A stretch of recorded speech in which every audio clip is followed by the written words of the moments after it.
Well, hello. Welcome back to Color and Canvas. So you've been watching some videos about being a beginner and the different things that you need, different kinds of paints and mediums. So I thought, you saw me mix these two colors in the last video in our lessons about making pouring medium. So I mixed together some white to go with it, and I thought, let's show you a very, very simple pour. This is a really, really good one to try if you're a beginner. It's called a ring pour. And so let me explain what we're going to do here. We're going to take a cup. This is a 4x6 inch canvas. It does not need a lot of paint, but 1.5 ounces of paint is probably going to be plenty. And this is about a 3-ounce cup. So I'm going to put in a little bit extra, but we're not going to fill this all the way. And so let me show you how we layer the paint in the cup. I'm going to start with some gold, actually. I'm going to tilt it just like that and let the paint pour into the cup. Did you see that? It's pouring right along the side. And so when you do that, and you pour the next layer on top, just like that, it goes over top of it. They don't mix together. So I'm going to pour in some white, and we're only going to use 3 colors for the purpose of demonstrating. Okay, just like that. Put in a bit more gold. A bit more blue.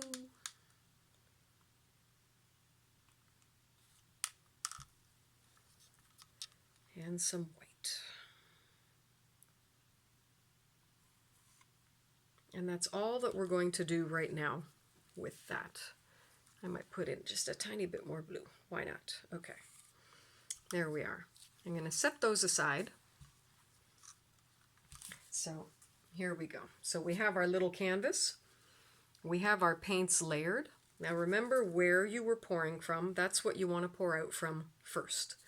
So I'm actually, because this is a paper cup, I could do just like that. And we're going to pour right in the middle. And I'm going to make tiny, tiny circles. You're going to think that you want to make bigger circles. The paint is going to make the bigger circles. You just need to make tiny ones. So I'm going to start in the middle. I'm going to let it pour just a bit. And then I'm going to start turning my cup in a tiny little circle right in the middle. And you can change directions if you like with your little circle. You might have to practice going just in one direction first. See that? And just make tiny little rings in the middle. Just like that. Keep your ring tiny. Do not make the ring bigger. That is not going to help the effect at all. So we're doing just like that. And we're almost out of paint. There's only a tiny, tiny bit left. So I'm going to pick up my cup, and I don't want it to drop, so I'm going to do that. Okay, I'm going to set that aside. And look at the beautiful design that we have. Now, I don't love the way it looks right in the middle, so I'm going to take a little stick and just do this. Whee! And just clean up the middle a little bit. Okay, I think that looks much nicer the way that that is now. And so we have this beautiful design, and now what are we going to do with it? Well, first thing is, I think you can see that there's air bubbles in there. You will always have air bubbles when you do this kind of art. That's just the way it is. You have 2 options for bursting the air bubbles. I'm only going to tell you about one, and that's this butane torch. This is a creme brulee torch that you use in the kitchen, and you fill it up with lighter fluid. And when you turn it on and hold it close, not into your paint, close to your paint, the hot air and the flame will bust those bubbles so that your painting isn't all lumpy and full of bubbles when it dries. You may have to do this a couple of times over the course of working on your painting. Turn it off, put it down, and there we go. Now, we may want to tilt. We want to cover the paint on the whole canvas. Now, there is a good amount of paint on here, but there may not be quite enough for getting it beautifully onto the sides. So here is trick number 2. Put a bit more paint around the edges. I have paint that I mixed up before. It's a little bit thinner than this paint, and the color is a little bit different. It is not going to show, but I'm going to put that all around my edges, and I'm actually going to let it pour down the sides, and I'm going to put the paint all on the sides as well, and then when it pours off, it's going to look beautiful. I'm just going to do this with my fingers. You can see that I'm wearing gloves. I recommend wearing gloves. If you don't have gloves, I know gloves are in short supply these days. If you don't have them, reusable gloves, like rubber gloves that you would use for washing the dishes, those work as well. They're a little bulky. Thinner gloves are better.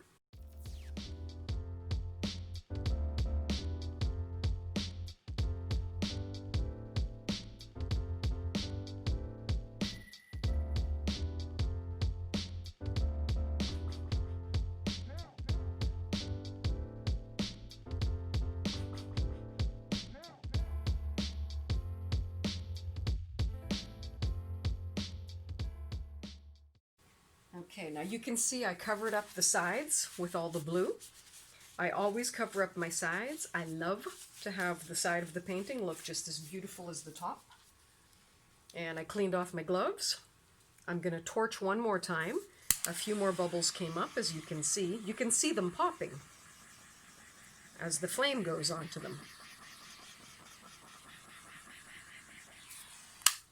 Okay, I'm going to pick it up. Now, people asked about smudging. Does it, how do you get the sides nice and clean? I pick it up like this. I never touch the sides. I hold the canvas like that. And I showed you that in the video about which canvases to use. So I will never do this. I will never touch the side. I always hold underneath.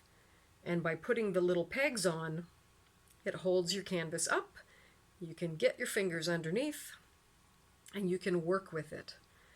So I like to tilt when I do a ring pour from corner to corner. Center the paint right into the middle again, and then tilt it to the other side. And then get it to the middle. At some point, you're going to have to pour it off the edge. So I'm going to start with this edge over here. So I'm just going to tilt, tilt, tilt until it goes. I'm actually going to put it down and do just like that on the first corner. You're going to learn different tricks based on your own hands, your own dexterity, of different ways that you're going to like to tilt. I have many tricks for holding little canvases, and you will learn your own little tricks too as you gain experience. So the paint goes back to the center before we do this corner here. And if I just touch the corner, it encourages the paint to flow over the corner like that. That's why I'm doing that. And so we have one corner left. Let's do our last corner. Here we go. Tilt, tilt, tilt. You don't have to tilt too much. It's going to go eventually. We poured lots of paint on here, so it's not going to have any trouble getting over there. And it's over. And I'm just going to touch it to encourage that. And then I'm going to center this gold right into the middle. Just because I think that it's going to look pretty that way. You can see that. All right, it's centered now. If you'll look, you can see the edges of the painting are beautiful. I don't have smudges on them. Don't feel bad if you have smudges on yours. It takes a while to learn how to hold the canvas steadily so that you can tilt it the way that you like, and to not be dropping things and messing things up. Give yourself time to learn. Your first paintings are not going to look beautiful, or if they look beautiful, congratulations, because mine didn't. It takes experience. It's like anything else that you learn. You're gonna have to do a few that don't turn out so good before you get ones that are excellent. For people that cook, you're going to know that. First time you try a recipe, it doesn't always turn out and then you get expert at it and don't even need to read the list. So painting is like that as well, and you'll get that experience. Now, if by any chance you had any lumps in your paint, now is the time to get rid of those. So I always have a tweezer, and I look. Is there any lumps? I look sideways and I look to see if there's anything sticking up. And this is either a bubble or it's a little piece of paint that didn't mix. And so I'm going in and picking it up. It was actually a bubble. So I'm going to wipe off my tweezer. So it was okay. And over here, there's one little thing that I can tell that the paint wasn't perfectly mixed. And I'm going to lift it up. And now that's gone. And I think it's left a little bubble behind.